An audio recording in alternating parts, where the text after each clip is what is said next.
What's up, ladies and gentlemen? Oh my god. Summerslam was incredible. We started the night off with the Raw Women's Championship match with Bianca Belair versus Becky Lynch. The match itself, it kind of just felt like going through the motions of SummerSlam. Because it just kind of felt like it was WrestleMania, just not with the bigger feel, right? But I was literally, I said I thought Bayley would return. That happened. But before Bayley returned, we had Becky Lynch turn babyface.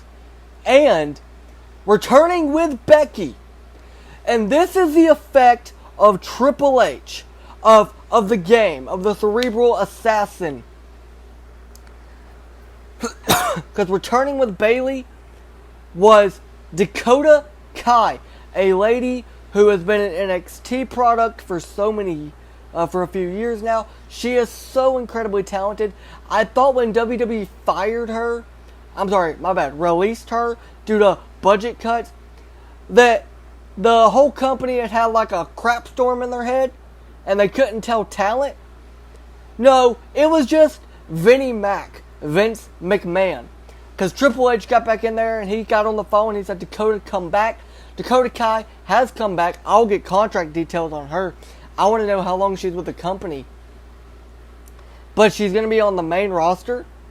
And finally, I've been literally begging for this woman to be called up to the main roster.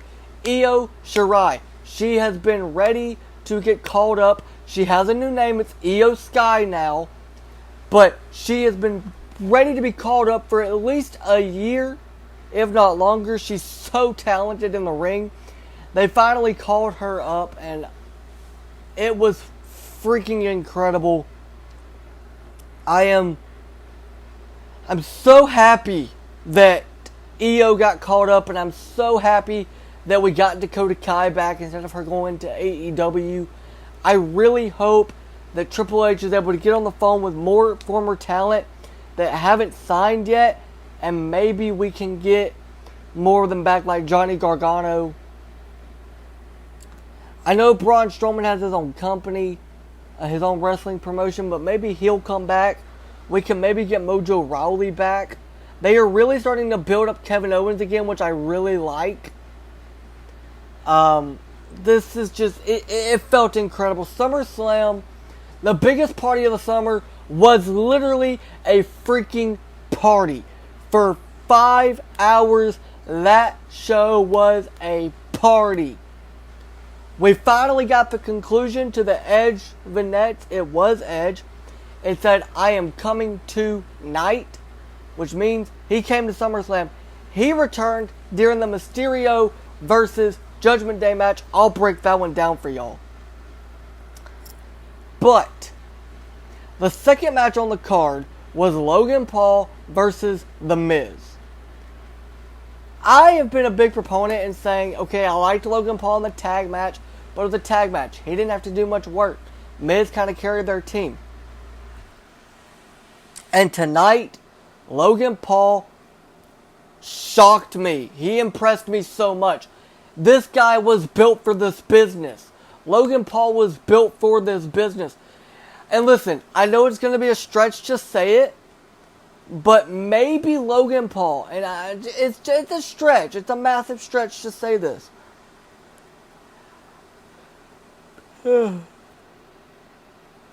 Maybe Logan Paul is starting to turn the fans towards him to where he'll become a babyface like they're wanting with his in-ring performances. If you keep him off the mic and just let him be in-ring, maybe give him a manager, you've got a star, because Logan Paul in the ring is incredible. His mic work still needs a lot. But in the ring, he is really good. Like, exceptionally good.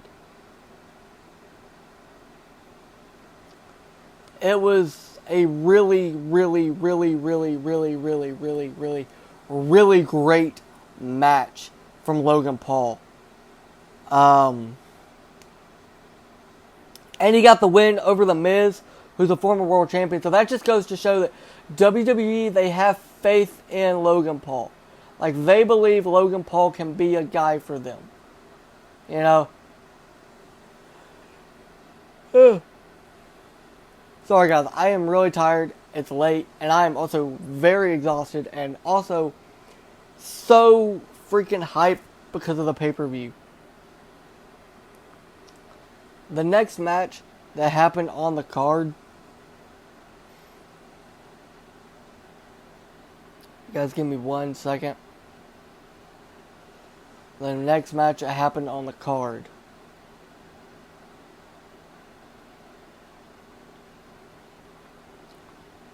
I believe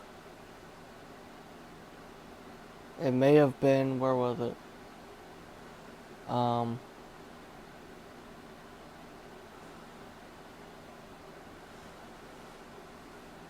Hold on, guys. I'm finding the exact match card.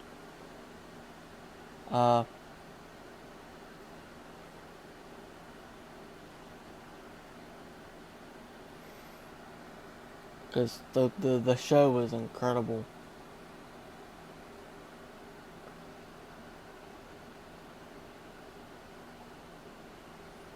Oh, right. So the third match on the card was Bobby Lashley versus Theory for the United States Championship. Theory got destroyed. He looked solid, though, in his loss. They protected him. But he got beat up pretty bad. The next match on the card was the Mysterios versus the Judgment Day. Guys, that was a really solid match. It was a no DQ match, but it was really good from start to finish. They really made it feel like a big match. And they really, they just... everything about that match felt really, really good. Like, the whole match from start to finish felt really good. The Mysterios got the win. Edge returned, though. And guys, not just Edge, but the Brood Edge, which means the darker, demented character version of Edge that I never got to see because I was too young to watch him. I'm finally going to get to see that. Triple H tweeted out after the Dakota, Io, and Bayley return, we're just getting started. And he was right. SummerSlam had just kicked off when that happened. And we had more to come. And Edge is a Hall of Famer. Edge is a legend. Edge is a GOAT. But man, the entrance was freaking incredible. Edge, what is this world? If all it took was Vince McMahon to step down as CEO and creative director, why didn't this happen sooner? Because this is the WWE that I want to see. This is the WWE that I need to see. SummerSlam had to be great, and it was. This was Triple H. I thought we'd get more Triple H, Monday Night Raw, because SummerSlam has been booked for a while. No, this was Triple H. Riddle came out to the ring. He's storyline injured, but he came out to the ring. He said, I don't give a crap. Rollins, get out here. Him and Seth Rollins had a brawl in the ring. The Usos versus the Street Profits. I love the Usos and the Street Profits. Love them. Usos retained. Jeff Jarrett did a really good job as special guest referee. Pat McAfee versus Happy Corbin. Pat looked really good in the ring, man.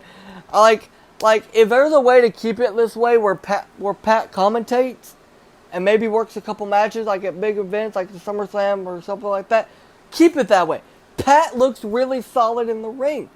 And he also beat Baron Corbin tonight, which shocked me. I didn't think they were going to let Pat win, but they did.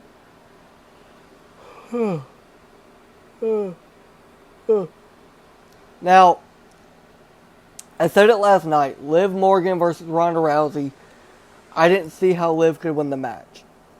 And technically, she shouldn't have won the match.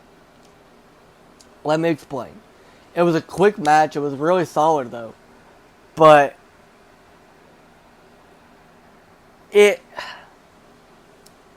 Liv was stuck in the armbar and she tapped out, but the ref was focused on Ronda's shoulders being on the mat, so the ref never saw her tapping, and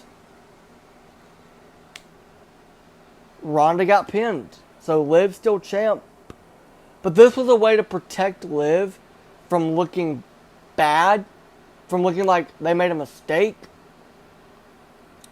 But also, it's a way to turn Ronda heel, because that's exactly what happened. Ronda snapped and started destroying everybody and everything in her path.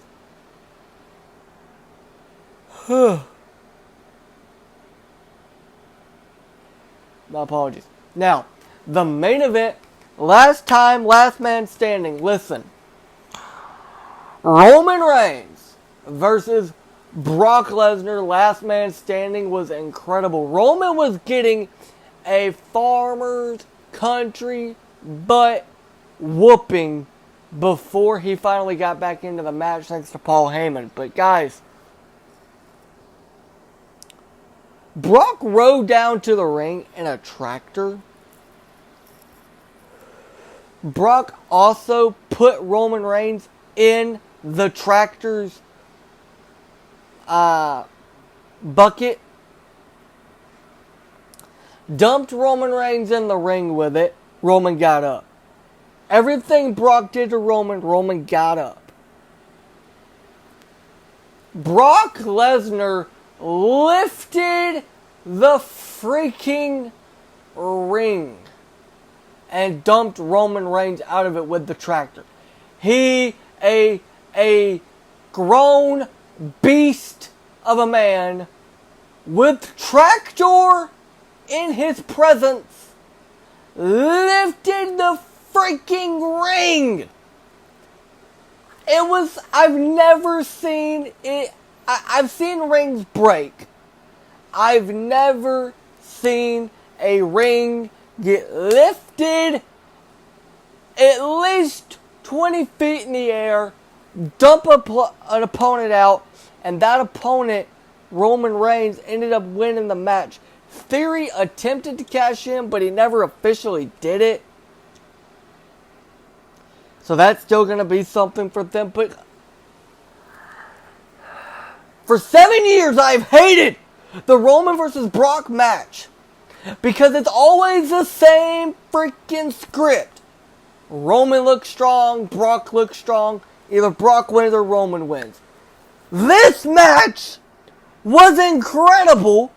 It was nothing like the former scripts that these two had to go by. This was a banger. A 10-star match. If I could put it on a scale from 1 to 1 zillion, which isn't even a number, but 1 zillion, it would be a 1 zillion. It was amazing. And it's the perfect way to end this rivalry. Although, I'm not sure if the ref got to a 10 count or if he just called a DQ. Because Roman and the Usos, they piled stuff on top of Brock Lesnar. It kind of reminded me of the Fiend match with Seth Rollins. And then Roman stood on the stuff and the ref called for the belt. I think it was technically a DQ, but whatever. I don't care. It was a perfect match. I'm not going to pick anything about it that was bad, because nothing was bad. This show, SummerSlam, I thought WrestleMania was really great. SummerSlam was better. It had better matches. I was interested in each match. I had a thought going into each match. We got Dakota Kai back. Io Shirai finally got called up. Brood Edge made a return. The Judgment Day is now going to be in a deeper feud with the Mysterios, and it's going to involve Edge. It was fantastic. Logan Paul looked great. Pat McAfee looked great. Michael Cole was flipping out with Pat. Bianca Belair did a Spanish fly. Logan Paul did a freaking moonsault. It was an incredible night. We had a brawl between Seth and Riddle, which makes Clash at the Castle, Riddle versus Seth, feel even bigger. Triple H as creative director, I freaking love it. I am here for it. It was great. I thought WWE was kind of falling off the heels a little bit. AEW was doing all these great things and WWE was kind of falling down the card. Even AEW talent was talking about how great SummerSlam was tonight. SummerSlam was incredible. Vince McMahon, never come back. Please, never do it. Just stay away and let Triple H handle everything because it was incredible. Hunter Hearst Helmsley, you are incredible at what you do. Please stay in control of creative. Please give us more stuff like you gave us tonight at SummerSlam. I loved it. I can't believe I'm saying that about a WWE pay-per-view, but I am, and it's true. I loved that pay-per-view. That premium live event. From start to finish. Io and Bayley returning, I expected. I did not expect Dakota Kai or Io Sky to be there too. And the fact that we have a faction and Bayley's going to be the leader of that faction. Becky's turned babyface, so now we maybe get Becky and Bianca on the same page. Are we going to get Sasha Banks back and her be on the same page? I am so freaking excited for what's new in the WWE because it is brand freaking new. This feels different than anything I've ever witnessed before in WWE. It feels more important. It feels more like a fan made the decisions. Triple H is listening to the fans. Voice your opinions. Put your opinions out there in the public. Because guess what? Triple H and Stephanie McMahon are freaking listening to us. They gave us what we wanted tonight. They gave us a great show. They gave us a big moment. They gave us Dakota Kai back. They gave us Io Shirai getting called up.